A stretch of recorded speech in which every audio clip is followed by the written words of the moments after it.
4. The Boscome Valley Mystery. From the Adventures of Sherlock Holmes. Read by Chuck Brown. We were seated at breakfast one morning, my wife and I, when the maid brought in a telegram. It was from Sherlock Holmes, and ran in this way. "Have you a couple of days to spare?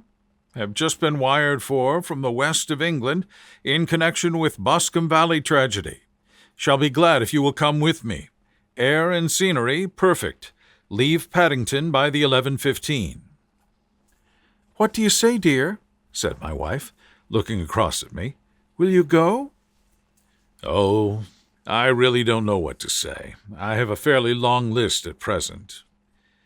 "Oh, Anstruther would do your work for you. You've been looking a little pale lately. I think the change would do you good, and you are always so interested in Mr. Sherlock Holmes' cases." "I should be ungrateful if I were not, seeing what I gained through one of them," I answered. "But if I am to go, I must pack at once, for I have only half an hour." My experience of camp life in Afghanistan had at least had the effect of making me a prompt and ready traveler. My wants were few and simple, so that in less the time stated I was in a cab with my valise, rattling away to Paddington Station. Sherlock Holmes was pacing up and down the platform, his tall, gaunt figure made even gaunter and taller by his long gray traveling cloak and close-fitting cloth cap. "It is really very good of you to come, Watson," said he. "It makes a considerable difference to me, having someone with me on whom I can thoroughly rely. Local aid is always either worthless or else biased. If you will keep the 2 corner seats, I shall get the tickets." We had the carriage to ourselves, save for an immense litter of papers which Holmes had brought with him. Among these he rummaged and read, with intervals of note-taking and of meditation, until we were past Reading. Then he suddenly rolled them all into a gigantic ball and tossed them up onto the rack.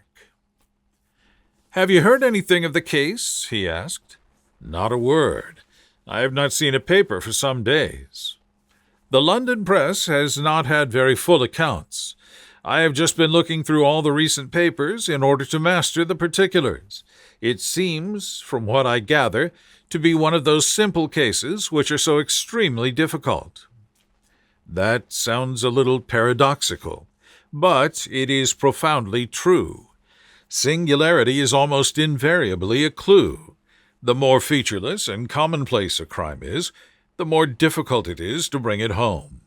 In this case, however, they have established a very serious case against the son of the murdered man." "It is a murder, then?" "Well, it is conjectured to be so. I shall take nothing for granted until I have the opportunity of looking personally into it.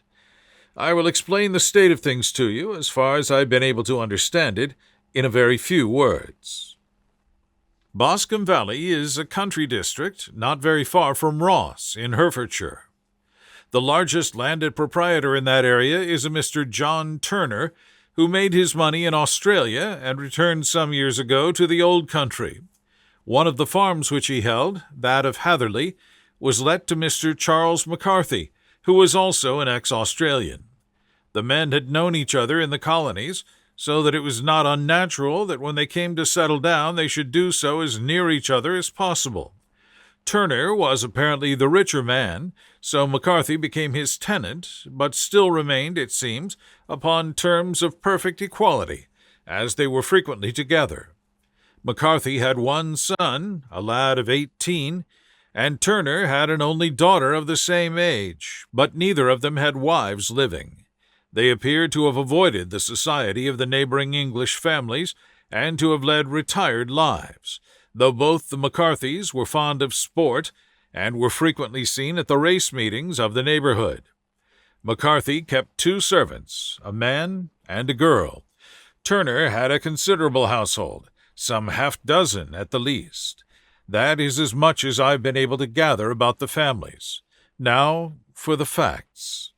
On June 3rd, that is, on Monday last, McCarthy left his house in Hatherley about 3 in the afternoon and walked down to the Boscome pool, which is a small lake formed by the spreading out of the stream which runs down the Boscome valley.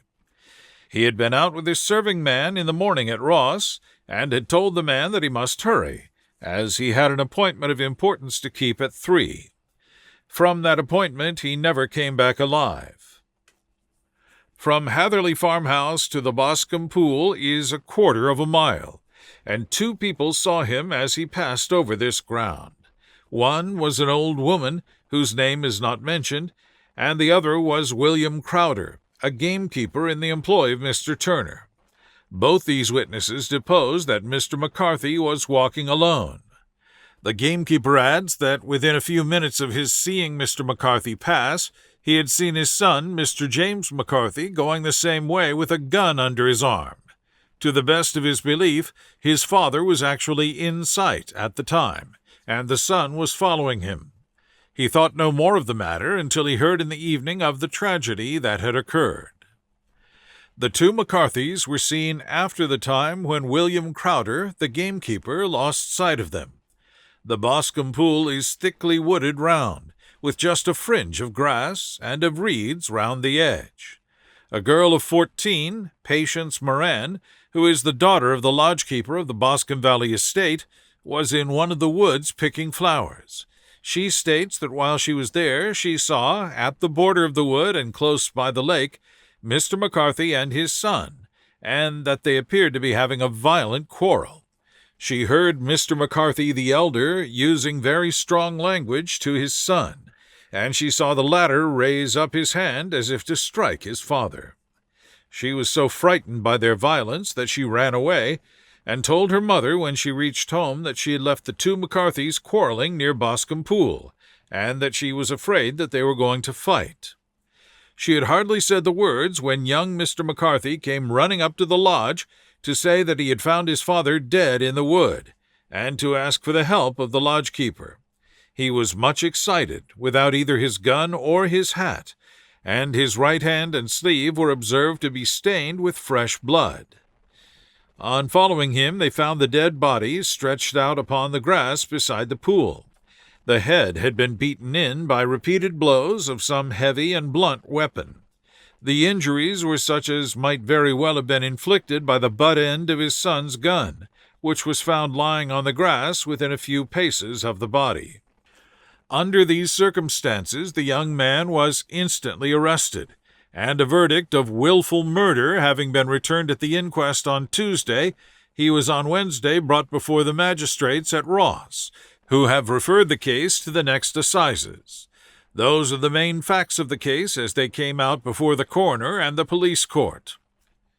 "I could hardly imagine a more damning case," I remarked. "If ever circumstantial evidence pointed to a criminal, it does so here." "Circumstantial evidence is a very tricky thing," answered Holmes thoughtfully.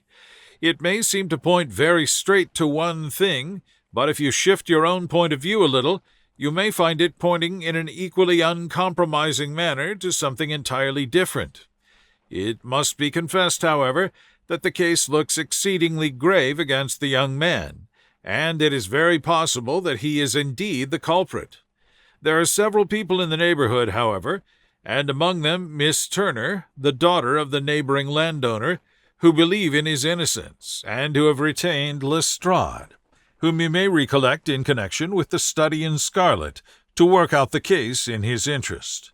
Lestrade, being rather puzzled, has referred the case to me, and hence it is that 2 middle-aged gentlemen are flying westward at 50 miles an hour, instead of quietly digesting their breakfasts at home." "I am afraid," said I, "that the facts are so obvious that you will find little credit to be gained out of this case." "There is nothing more deceptive than an obvious fact," he answered, laughing. "Besides, we may chance to hit upon some other obvious facts which may have been by no means obvious to Mr. Lestrade. You know me too well to think that I am boasting when I say that I shall either confirm or destroy his theory by means which he is quite incapable of employing, or even of understanding. To take the first example to hand, I very clearly perceive that in your bedroom the window is upon the right-hand side, and yet I question whether Mr. Lestrade would have noted even so self-evident a thing as that. How on earth, my dear fellow, I know you well. I know the military neatness which characterizes you. You shave every morning, and in this season you shave by the sunlight.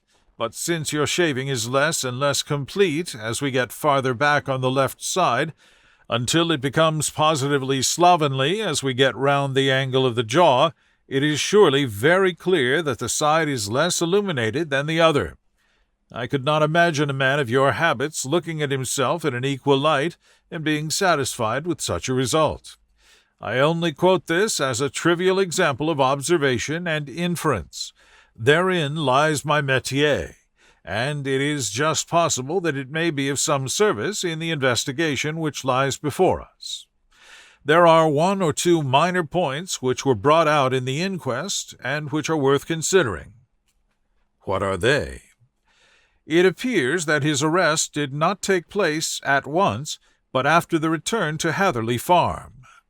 On the inspector of constabulary informing him that he was a prisoner, he remarked that he was not surprised to hear it, and that it was no more than his deserts. This observation of his had the natural effect of removing any traces of doubt which might have remained in the minds of the coroner's jury. "It was a confession," I ejaculated. "No, for it was followed by a protestation of innocence."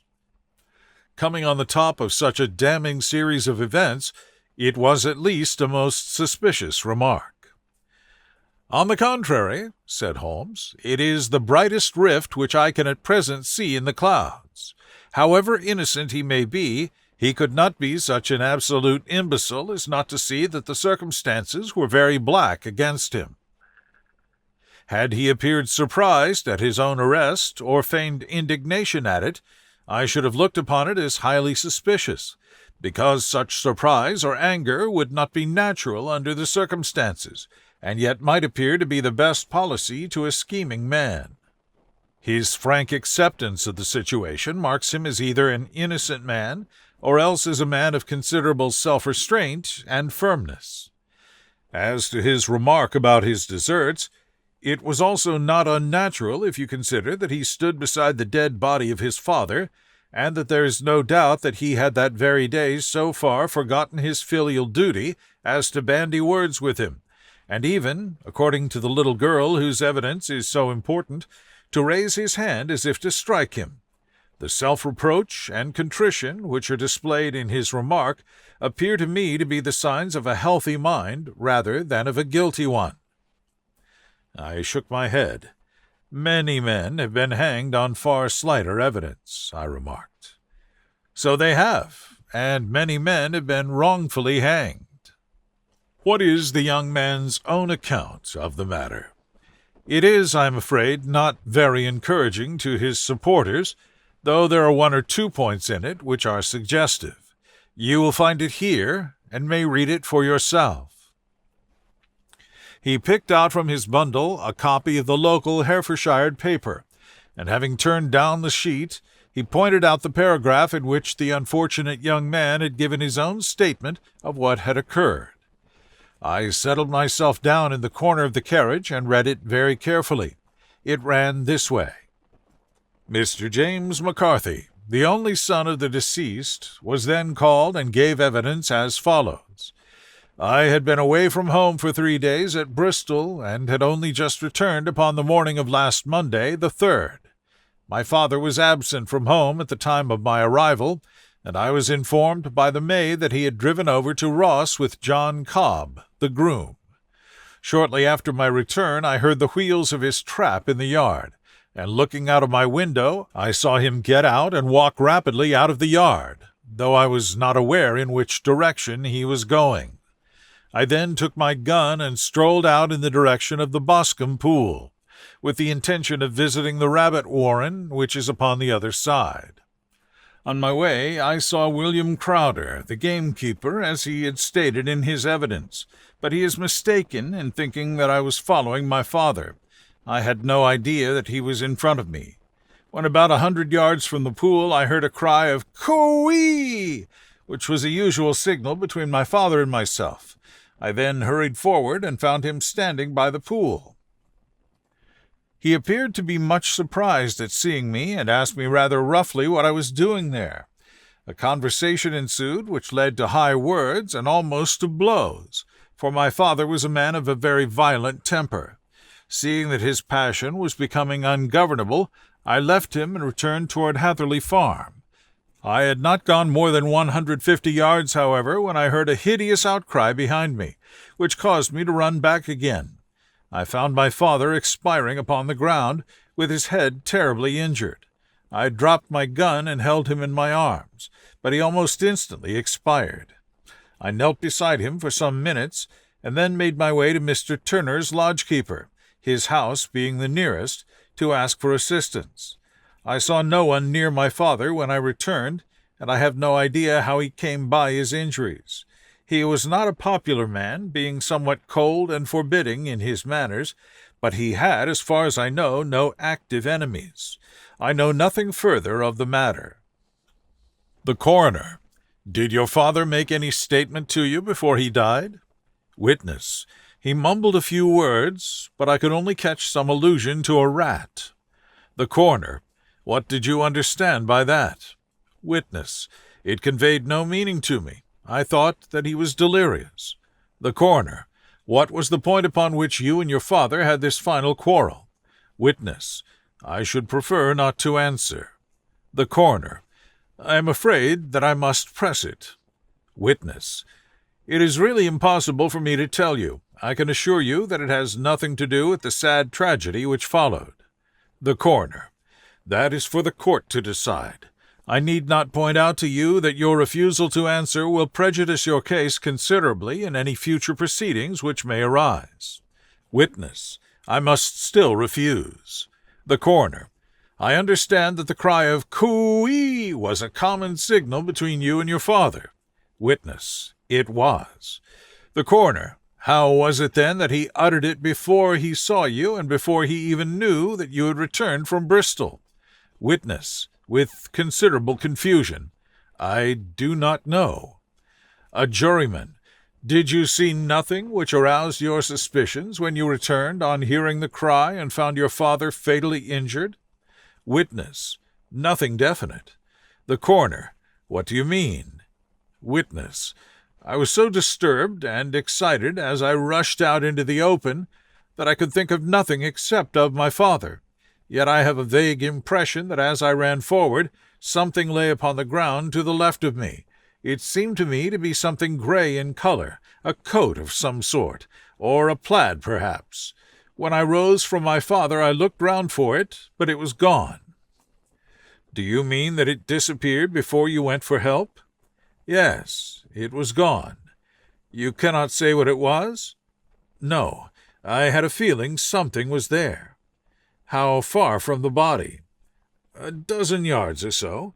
And how far from the edge of the wood? About the same.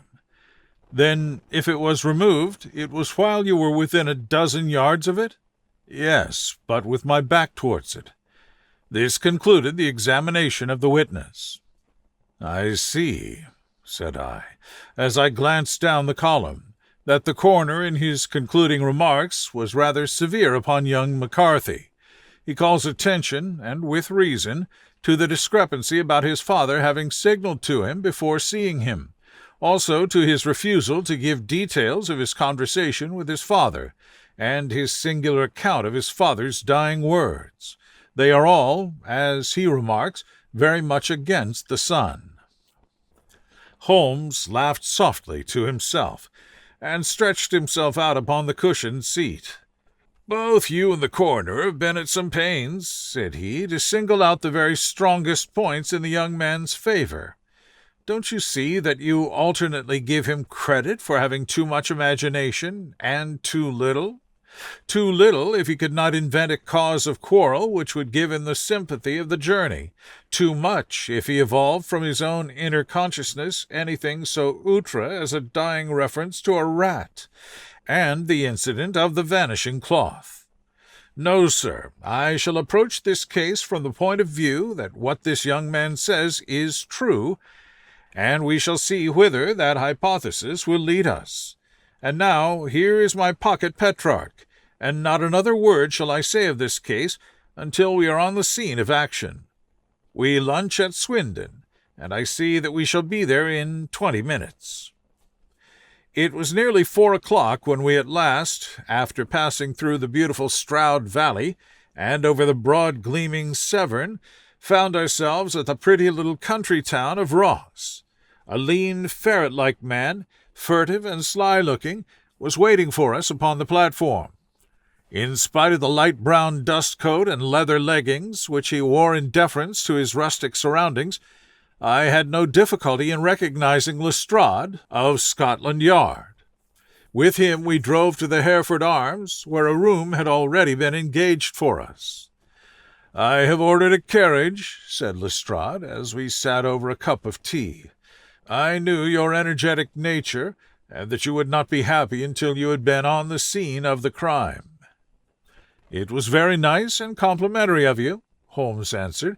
"It is entirely a question of barometric pressure." Lestrade looked startled.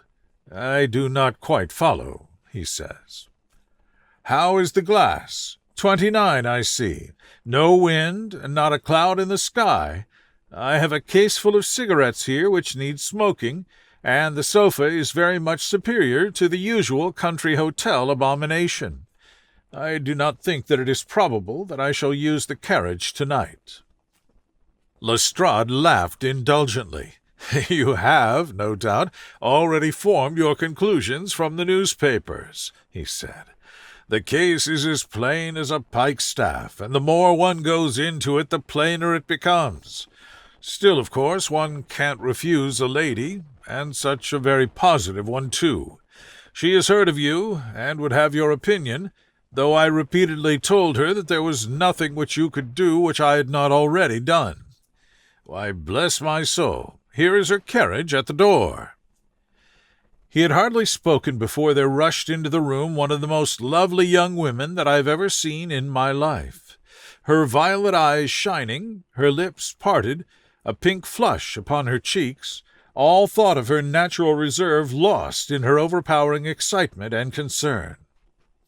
"Oh, Mr. Sherlock Holmes!" she cried, glancing from one to the other of us, and finally, with a woman's quick intuition, fastening upon my companion.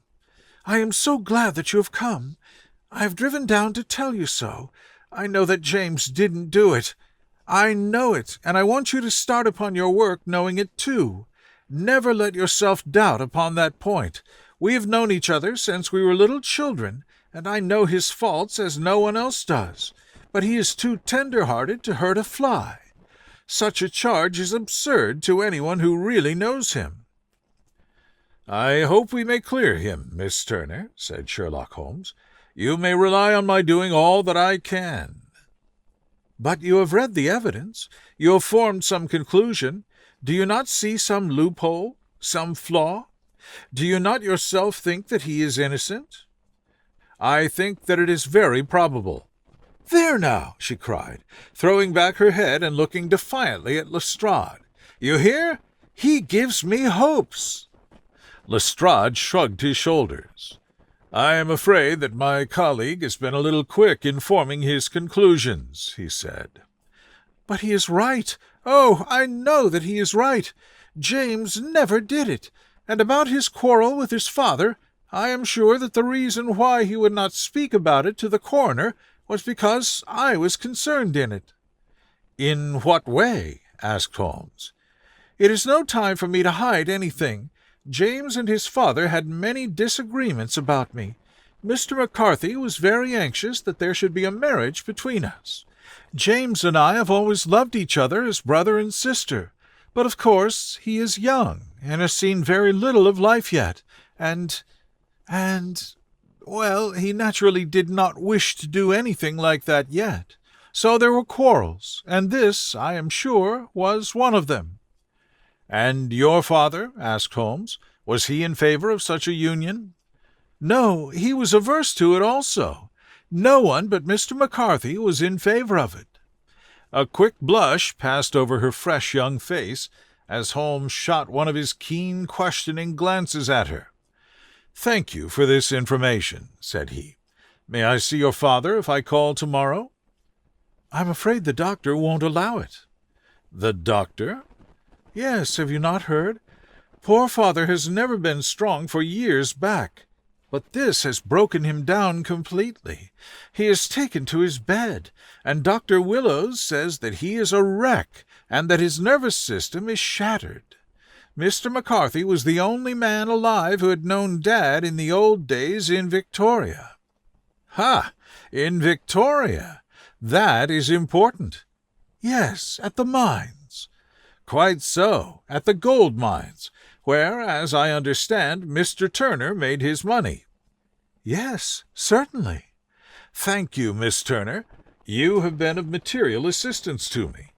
"You will tell me if you have any news tomorrow.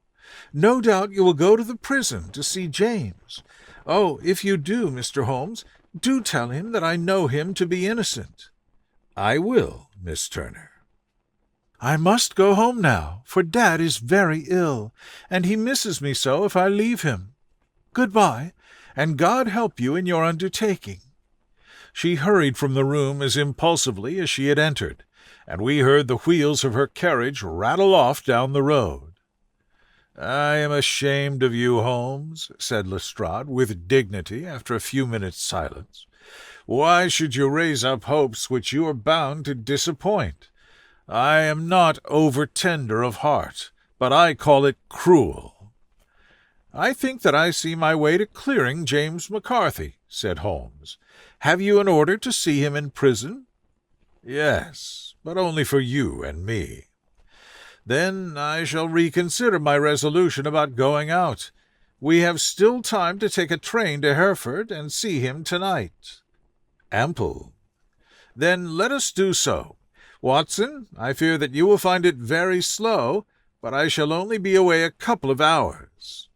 I walked down to the station with them, and then wandered through the streets of the little town, finally returning to the hotel, where I lay upon the sofa and tried to interest myself in a yellow-backed novel.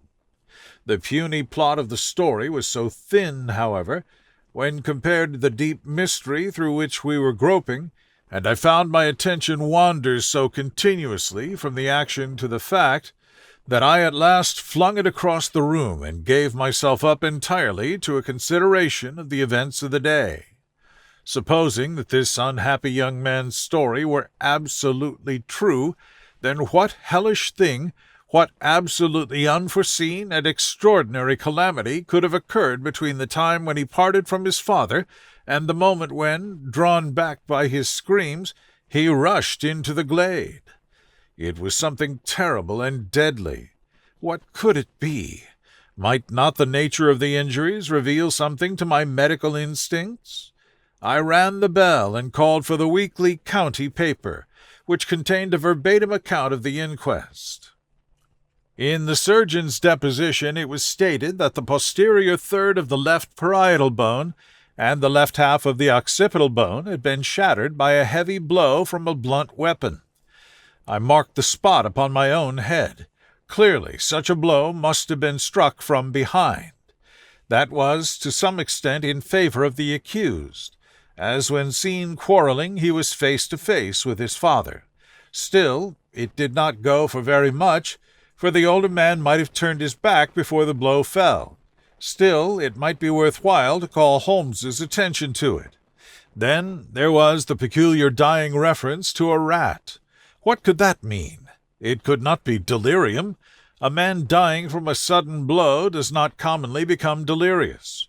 No, it was more likely to be an attempt to explain how he met his fate. But what could it indicate? I cudgelled my brains to find some possible explanation. And then the incident of the grey cloth seen by young Mr. McCarthy. If that were true, the murderer must have dropped some part of his dress, presumably his overcoat, in his flight, and must have had the hardihood to return and to carry it away at the instant when the son was kneeling with his back turned not a dozen paces off. What a tissue of mysteries and improbabilities the whole thing was! I did not wonder at Lestrade's opinion, and yet I had so much faith in Sherlock Holmes' insight that I could not lose hope as long as every fresh fact seemed to strengthen his conviction of young McCarthy's innocence. It was late before Sherlock Holmes returned. He came back alone, for Lestrade was staying in lodgings in the town. "The glass still keeps very high," he remarked as he sat down. "It is of importance that it should not rain before we are able to go over the ground. On the other hand, a man should be at his very best and keenest for such nice work as that, and I did not wish to do it when fagged by a long journey. I have seen young McCarthy." "And what did you learn from him?" "Nothing." "Could he throw no light?" "None at all. I was inclined to think at one time that he knew who had done it and was screening him or her, but I am convinced now that he is as puzzled as everyone else.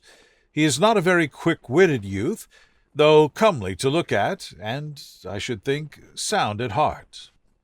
"I cannot admire his taste," I remarked, "if it is indeed a fact that he was averse to a marriage with so charming a young lady as this Miss Turner. Ah, thereby hangs a rather painful tale.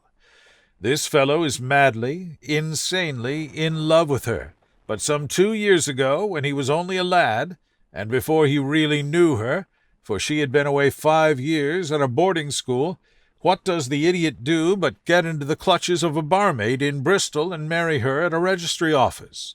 No one knows a word of the matter, but you can imagine how maddening it must be to him to be upbraided for not doing what he would give his very eyes to do, but what he knows to be absolutely impossible. It was sheer frenzy of this sort which made him throw his hands up into the air when his father, at their last interview, was goading him on to propose to Miss Turner. On the other hand, he had no means of supporting himself, and his father, who was by all accounts a very hard man, would have thrown him over utterly had he known the truth. It was with his barmaid wife that he had spent the last 3 days in Bristol, and his father did not know where he was. Mark that point. It is of importance. Good has come out of evil, however, for the barmaid, finding from the papers that he is in serious trouble and likely to be hanged, has thrown him over utterly and has written to him to say that she has a husband already in the Bermuda dockyard, so that there is really no tie between them. I think that bit of news has consoled young McCarthy for all that he has suffered. But if he is innocent, who has done it? Ah, who?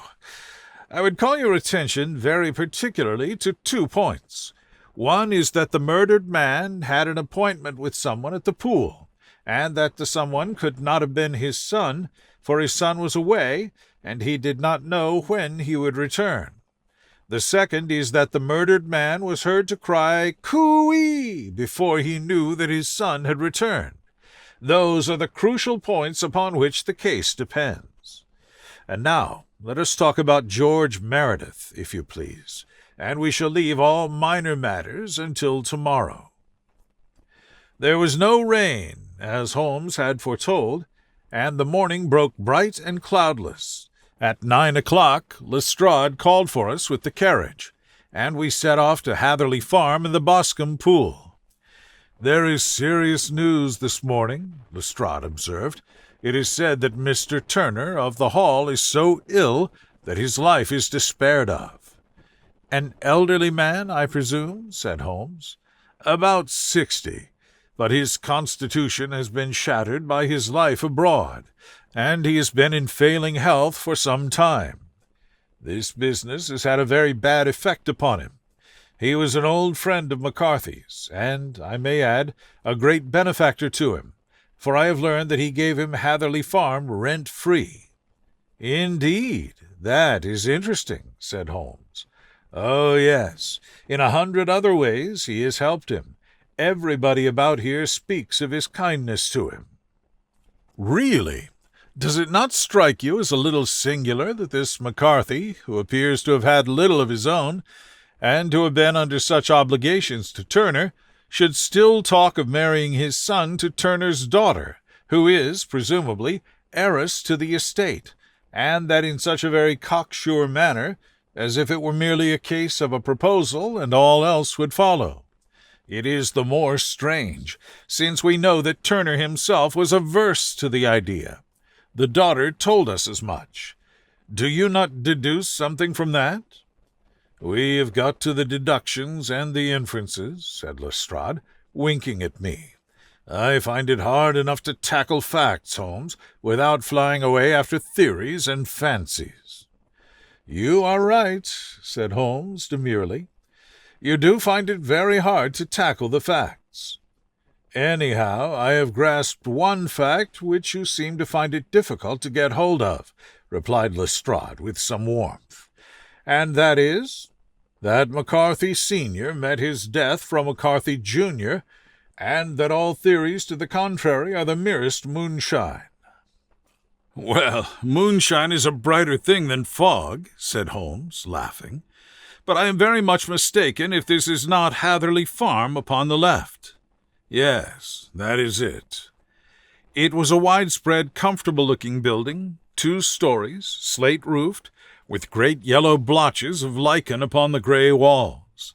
The drawn blinds and the smokeless chimneys, however, gave it a stricken look, as though the weight of this horror still lay upon it. We called at the door, when the maid, at Holmes' request, showed us the boots which her master wore at the time of his death, and also a pair of the son's, though not the pair which he had then had. Having measured these very carefully from 7 or 8 different points, Holmes desired to be led to the courtyard, from which we all followed the winding track which led to Boscome Pool. Sherlock Holmes was transformed when he was hot upon such a scent as this. Men who had only known the quiet thinker and logician of Baker Street would have failed to recognize him. His face flushed and darkened. His brows were drawn into 2 hard black lines, while his eyes shone out from beneath them with a steely glitter. His face was bent downward, his shoulders bowed, his lips compressed, and the veins stood out like whipcord in his long, sinewy neck. His nostrils seemed to dilate with a purely animal lust for the chase, and his mind was so absolutely concentrated upon the matter before him that a question or remark fell unheeded upon his ears, or at the most only provoked a quick, impatient snarl in reply. Swiftly and silently he made his way along the track which ran through the meadows, and so by way of the woods to the Boscome Pool. It was damp, marshy ground, as is all that district, and there were marks of many feet, both upon the path and amid the short grass which bounded it on either side. Sometimes Holmes would hurry on, sometimes stop dead, and once he made quite a little detour into the meadow. Lestrade and I walked behind him, the detective indifferent and contemptuous, while I watched my friend with the interest which sprang from the conviction that every one of his actions was directed towards a definite end. The Boscome Pool, which is a little reed-girt sheet of water some 50 yards across, is situated at the boundary between the Hatherley Farm and the private park of the wealthy Mr. Turner. Above the woods, which lined it upon the farther side, we could see the red jutting pinnacles which marked the site of the rich landowner's dwelling. On the Hatherley side of the pool the woods grew very thick, and there was a narrow belt of sodden grass 20 paces across between the edge of the trees and the reeds which lined the lake. Lestrade showed us the exact spot at which the body had been found, and, indeed, so moist was the ground that I could plainly see traces which had been left by the fall of the stricken man. To Holmes, as I could see by his eager face and peering eyes, very many other things were to be read upon the trampled grass. He ran round like a dog who is picking up a scent, and then turned upon my companion. "What did you go into the pool for?" he asked. "I fished about with a rake. I thought there might be some weapon or other trace. But how on earth— Oh, tut, tut, I have no time. That left foot of yours with its inward twist is all over the place. A mole could trace it, and there it vanishes among the reeds. Oh, how simple it would all have been had I been here before they came like a herd of buffalo and wallowed all over it. Here is where the party with the lodgekeeper came, and they have covered all tracks for 6 or 8 feet round the body. But here are 3 separate tracks of the same feet.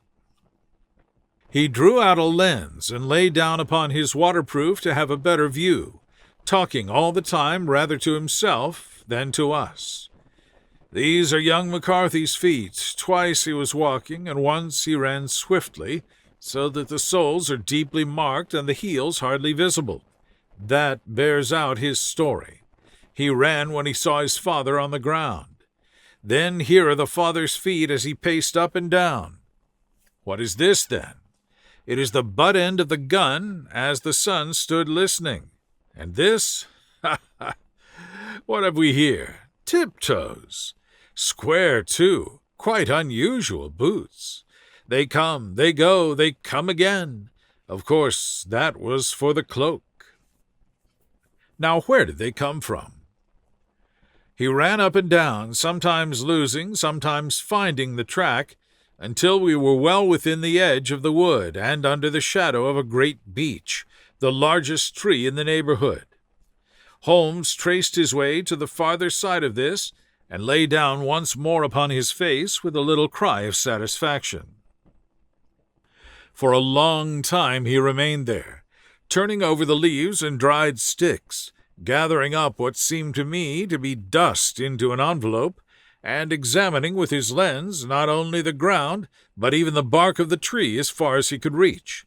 A jagged stone was lying among the moss, and this also he carefully examined and retained. Then he followed a pathway through the wood until he came to the high road, where all traces were lost. "It has been a case of considerable interest," he remarked, returning to his natural manner. "I fancy that this grey house on the right must be the lodge. I think that I will go in and have a word with Moran, and perhaps write a little note. Having done that, we may drive back to our luncheon. You may walk to the cab, and I shall be with you presently." It was about 10 minutes before we regained our cab and drove back into Ross, Holmes still carrying with him the stone which he had picked up in the wood. "This may interest you, Lestrade," he remarked, holding it out. "The murder was done with it." "I see no marks." "There are none." "How do you know, then?" "The grass was growing under it. It had only lain there a few days. There was no sign of a place whence it had been taken. It corresponds with the injuries. There is no sign of any other weapon." "And the murderer?" "Is a tall man, left-handed, limps with the right leg, wears thick-soled shooting boots and a grey cloak, smokes Indian cigars, uses a cigar holder, and carries a blunt penknife in his pocket. There are several other indications, but these may be enough to aid us in our search." Lestrade laughed. "I am afraid that I am still a skeptic," he said. "Theories are all very well, but we have to deal with a hard-headed British jury." "Nous verrons," answered Holmes calmly. "You work your own method, and I shall work mine. I shall be busy this afternoon, and shall probably return to London by the evening train." "And leave your case unfinished?" "No, finished." "But the mystery?" "It is solved." "Who was the criminal, then?" "The gentleman I describe." "But who is he?" "Surely it would not be difficult to find out. This is not such a populous neighborhood." Lestrade shrugged his shoulders. "I am a practical man," he said, "and I really cannot undertake to go about the country looking for a left-handed gentleman with a game leg. I should become the laughing-stock of Scotland Yard." "All right," said Holmes quietly. "I have given you the chance. Here are your lodgings. Good-bye. I shall drop you a line before I leave." Having left Lestrade at his rooms, we drove to our hotel, where we found lunch upon the table. Holmes was silent and buried in thought with a pained expression upon his face, as one who finds himself in a perplexing position. "Look here, Watson," he said, when the cloth was cleared. "Just sit down in this chair and let me preach to you for a little. I don't quite know what to do, and I should value your advice. Light a cigar and let me expound." "Pray do so." "Well now, in considering this case, there are 2 points about young McCarthy's narrative which struck us both instantly, although they impressed me in his favor and you against him. One was the fact that his father should, according to his account, cry coo-ee before seeing him. The other was his singular dying reference to a rat. He mumbled several words, you understand, but that was all that caught the son's ear. Now, from this double point, our research must commence, and we will begin it by presuming that what the lad says is absolutely true." "What of this coo-ee, then?" "Well, obviously, it could not have been meant for the son. The son, as far as he knew, was in Bristol. It was mere chance that he was within earshot. The coo-ee was meant to attract the attention of whoever it was that he had the appointment with. But coo-ee is a distinctly Australian cry, and one which is used between Australians. There is a strong presumption that the person whom McCarthy expected to meet him at Boscome Pool was someone who had been in Australia. What of the rat, then?" Sherlock Holmes took a folded paper from his pocket and flattened it out on the table. "This is a map of the colony of Victoria," he said. "I wired to Bristol for it last night." He put his hand over part of the map. "What do you read?" "A rat," I read. "And now," he raised his hand, "Ballarat." "Quite so. That was the word the man uttered, and of which his son only caught the last 2 syllables. He was trying to utter the name of his murderer, so-and-so, of Ballarat." "It is wonderful!" I exclaimed. "It is obvious. And now, you see, I had narrowed the field down considerably. The possession of a grey garment was a third point which, granting the son's statement to be correct, was a certainty. We have come now out of mere vagueness to the definite conception of an Australia from Ballarat with a grey cloak." "Certainly. And one who is at home in the district, for the pool can only be approached by the farm or by the estate, where strangers could hardly wander." "Quite so." "Then comes our expedition of today. By an examination of the ground I gained the trifling details which I gave to that imbecile Lestrade, as to the personality of the criminal. But how did you gain them? You know my method. It is founded upon the observation of trifles. His height I know that you might roughly judge from the length of his stride. His boots, too, might be told from their traces. Yes, they were peculiar boots. But his lameness? The impression of his right foot was always less distinct than his left. He put less weight upon it. Why? Because he limped. He was lame. But his left-handedness? You were yourself struck by the nature of the injury as recorded by the surgeon at the inquest. The blow was struck from immediately behind, and yet was upon the left side. Now, how can that be unless it were by a left-handed man? He had stood behind that tree during the interview between the father and son. He had even smoked there. I found the ash of a cigar, which my special knowledge of tobacco ashes enables me to pronounce as an Indian cigar. I have, as you know, devoted some attention to this, and written a little monogram on the ashes of 140 different varieties of pipe, cigar, and cigarette tobacco. Having found the ash, I then looked round and discovered the stump among the moss where he had tossed it. It was an Indian cigar, of the variety which are rolled in Rotterdam. And the cigar-holder? I could see that the end had not been in his mouth. Therefore he used a holder. The tip had been cut off, not bitten off, but the cut was not a clean one, so I deduced a blunt penknife. "Holmes," I said, "you have drawn a net round this man from which he cannot escape, and you have saved an innocent human life as truly as if you had cut the cord which was hanging him. I see the direction in which all this points. The culprit is—" "Mr. John Turner," cried the hotel waiter, opening the door of our sitting-room and ushering in a visitor. The man who entered was a strange and impressive figure. His slow, limping step and bowed shoulders gave the appearance of decrepitude, and yet his hard, deep-lined, craggy features and his enormous limbs showed that he was possessed of unusual strength of body and of character. His tangled beard, grizzled hair, and outstanding drooping eyebrows combined to give an air of dignity and power to his appearance, but his face was of an ashen white, while his lips and the corners of his nostrils were tinged with a shade of blue. It was clear to me at a glance that he was in the grip of some deadly and chronic disease. "Pray sit down on the sofa," said Holmes gently. "You had my note?" "Yes, the lodge-keeper brought it up. You said that you wished to see me here to avoid scandal?" "I thought people would talk if I went to the hall." "And why did you wish to see me?" He looked across at my companion with despair in his weary eyes, as though his question was already answered.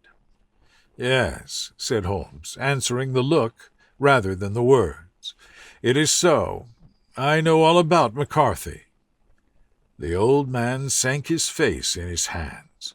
"God help me," he cried, "but I would not have let the young man come to harm. I give you my word that I would have spoken out if it went against him at the assizes." "I am glad to hear you say so," said Holmes gravely. "I would have spoken now had it not been for my dear girl. It would break her heart. It will break her heart when she hears that I am arrested." "It may not come to that," said Holmes. "What?" "I am no official agent. I understand that it was your daughter who required my presence here, and I am acting in her interests. Young McCarthy must be got off, however." "I am a dying man," said old Turner. "I have had diabetes for years. My doctor says it is a question whether I shall live a month. Yet I would rather die under my own roof than in a jail." Holmes rose and sat down at the table with his pen in his hand and a bundle of paper before him. "Just tell us the truth," he said. "I shall jot down the facts, you will sign it, and Watson here can witness it. Then I could produce your confession at the last extremity to save young McCarthy. I promise you that I shall not use it unless it is absolutely needed." "It's as well," said the old man. "It's a question whether I shall live to the assizes, so it matters little to me, but I should wish to spare Alice the shock. And now I will make the thing clear to you. It has been a long time in the acting, but will not take me long to tell. You didn't know this dead man, McCarthy. He was a devil incarnate. I tell you that. God keep you out of the clutches of such a man as he. His grip has been upon me these 20 years, and he has blasted my life. I'll tell you first how I came to be in his power. It was in the early 60s at the diggings. I was a young chap then, hot-blooded and reckless, ready to turn my hand at anything.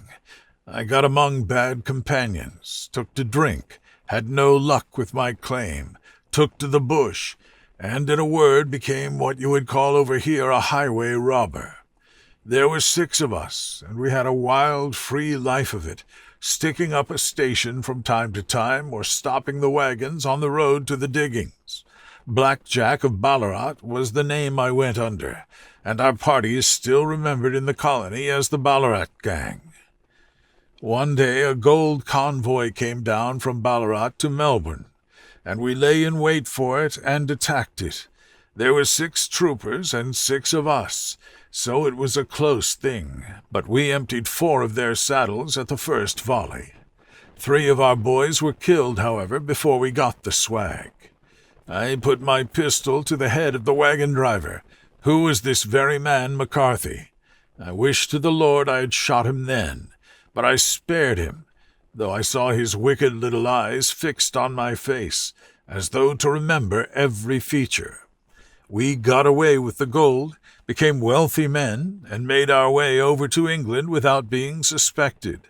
There I parted from my old pals, and determined to settle down to a quiet and respectable life. I bought this estate, which chanced to be in the market, and I set myself to do a little good with my money, to make up for the way in which I had earned it. I married, too, and though my wife died young, she left me my dear little Alice. Even when she was just a baby, her wee hand seemed to lead me down the right path as nothing else had ever done. In a word, I turned over a new leaf, and did my best to make up for the past. All was going well when McCarthy laid his grip upon me. I had gone up to town about an investment, and I met him in Regent Street, with hardly a coat to his back or a boot to his foot. "Here we are, Jack," says he, touching me on the arm. "We'll be as good as a family to you. There's 2 of us, me and my son, and you can have the keeping of us. If you don't, it's a fine, law-abiding country is England, and there's always a policeman within hail." Well, down they came to the West Country, and there was no shaking them off, and there they have lived rent-free on my best land ever since. There was no rest for me, no peace, no forgetfulness. Turn where I would, there was his cunning, grinning face at my elbow. It grew worse as Alice grew up, for he soon saw I was more afraid of her knowing my past than of the police. Whatever he wanted he must have, and whatever it was I gave him without question. Land, money, houses, until at last he asked a thing which I could not give. He asked for Alice. His son, you see, had grown up, and so had my girl, and as I was known to be in weak health, it seemed a fine stroke to him that his lad should step into the whole property. But there I was firm. I would not have his cursed stock mixed with mine. Not that I had any dislike to the lad, but his blood was in him, and that was enough. I stood firm. McCarthy threatened. I braved him to do his worst. We were to meet at the pool hall midway between our houses to talk it over. When I went down there I found him talking with his son, so I smoked a cigar and waited behind a tree until he should be alone. But as I listened to his talk, all that was black and bitter in me seemed to come uppermost. He was urging his son to marry my daughter with as little regard for what she might think as if she were a slut from off the streets. It drove me mad to think that I and all that I held most dear should be in the power of such a man as this. Could I not snap the bond? I was already a dying and desperate man. Though clear of mind and fairly strong of limb, I knew that my own fate was sealed. But my memory and my girl, both could be saved if I could but silence that foul tongue. I did it, Mr. Holmes. I would do it again. Deeply as I have sinned, I have led a life of martyrdom to atone for it. But that my girl should be entangled in the same meshes which held me was more than I could suffer. I struck him down with no more compunction than if he had been some foul and venomous beast.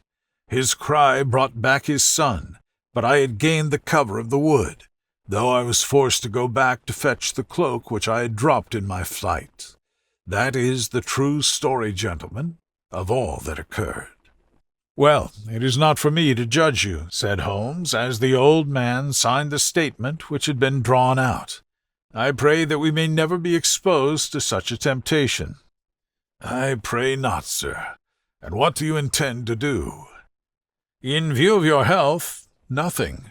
You are yourself aware that you will soon have to answer for your deed at a higher court than the assizes. I will keep your confession, and if McCarthy is condemned, I shall be forced to use it. If not, it shall never be seen by mortal eye, and your secret, whether you be alive or dead, shall be safe with us." "Farewell, then," said the old man solemnly. "Your own deathbeds, when they come, will be the easier for the thought of the peace which you have given to mine." Tottering and shaking in all his giant frame, He stumbled slowly from the room. "God help us," said Holmes, after a long silence. "Why does fate play such tricks with poor helpless worms? I never hear of such a case as this, that I do not think of Baxter's words, and say, 'There, but for the grace of God, goes Sherlock Holmes.'" James McCarthy was acquitted at the assizes on the strength of a number of objections which had been drawn out by Holmes and submitted to the defending counsel.